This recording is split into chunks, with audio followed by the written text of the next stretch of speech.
രേഖാചിത്രം സിനിമയിൽ അപ്രതീക്ഷിതമായി AI രൂപത്തിൽ മമ്മൂട്ടി പ്രത്യക്ഷപ്പെട്ടത് പ്രേക്ഷകരെ അമ്പരപ്പിക്കുകയും സിനിമയുടെ പിന്നണി പ്രവർത്തകർക്ക് നിറഞ്ഞ കയ്യടി വാങ്ങി നൽകുകയും ചെയ്ത സംഭവമാണ്. AI സംവിധാനത്തിലൂടെ മമ്മൂട്ടിയുടെ ചലിക്കുന്ന രൂപങ്ങൾ വളരെ കൃത്യതയോടെ കാണിക്കാൻ അതിൻ്റെ അണിയറ പ്രവർത്തകർക്ക് കഴിഞ്ഞു. ഇപ്പോഴിതാ മോഹൻലാലിൻ്റെ തുടരും എന്ന ചിത്രത്തിലും 90കളിലെ മോഹൻലാലിനെയും ശോഭനയെയും AI സാങ്കേതികവിദ്യ ഉപയോഗിച്ച് സൃഷ്ടിക്കുന്നു എന്ന അഭ്യൂഹങ്ങൾ വരുന്നു. വാർത്തകൾക്ക് പിൻബലമാകുന്ന രീതിയിൽ സിനിമയുടെ പുറത്തിറങ്ങിയ തമ്പനെയിലിൽ മോഹൻലാൽ ശോഭന താരജോഡികളുടെ ഒരു മനോഹര ചിത്രവും വെച്ചിട്ടുണ്ട്. വളരെ സീരിയസായ പ്രമേയം തമാശകളിൽ പൊതിഞ്ഞ് പുറത്തിറക്കുന്ന സിനിമയാണ് തുടരും എന്നാണ് ഇപ്പോൾ നമുക്ക് ലഭിക്കുന്ന വിവരങ്ങൾ.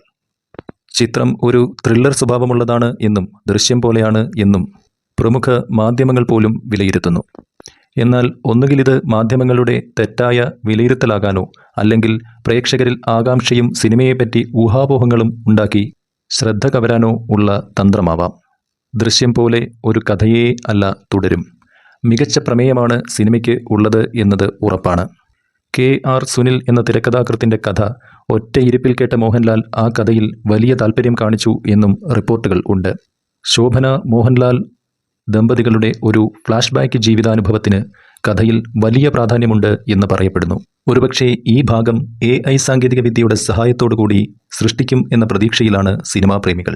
മിമിക്രി ആർട്ടിസ്റ്റുകളിൽ ചിലർ സിനിമയുടെ ഡബ്ബിങ്ങുമായി ബന്ധപ്പെട്ട് പ്രവർത്തിച്ചിട്ടുണ്ട് എന്നും റിപ്പോർട്ടുകളുണ്ട്. അതുകൊണ്ട് തന്നെ ഒരുപക്ഷെ രേഖാചിത്രത്തിൽ നിന്ന് വിഭിന്നമായി കഥാപാത്രങ്ങൾ സംസാരിക്കുന്ന ഭാഗം കൂടി ഉൾപ്പെട്ടേക്കാം. എമ്പുരാനല്ല തുടരും ആയിരിക്കും സൂപ്പർ ഹിറ്റ് എന്ന് എമ്പുരാൻ്റെ റിലീസിന് മുൻപ് തന്നെ വെയിൽ ബീറ്റ്സ് പ്രവചിച്ചിരുന്നു. അത് ഈ അവസരത്തിൽ ഒരിക്കൽ കൂടി ആവർത്തിക്കുകയാണ്. കഥ കൊണ്ടും മേക്കിംഗ് കൊണ്ടും മോഹൻലാൽ എന്ന അഭിനയ പ്രതിഭയുടെ പ്രകടനം കൊണ്ടും ഈ സിനിമ പ്രേക്ഷകരെ ഞെട്ടിച്ചിരിക്കും. എന്തായാലും അതിനുവേണ്ടി റിലീസ് ഡേറ്റായ മെയ് 15 വരെ നമുക്ക് കാത്തിരിക്കാം. ഈ വീഡിയോ നിങ്ങൾക്ക് ഇഷ്ടമാകുന്ന പക്ഷം പതിവ് പോലെ ലൈക്ക് ചെയ്യുക, ചാനൽ സബ്സ്ക്രൈബ് ചെയ്യുക. നന്ദി.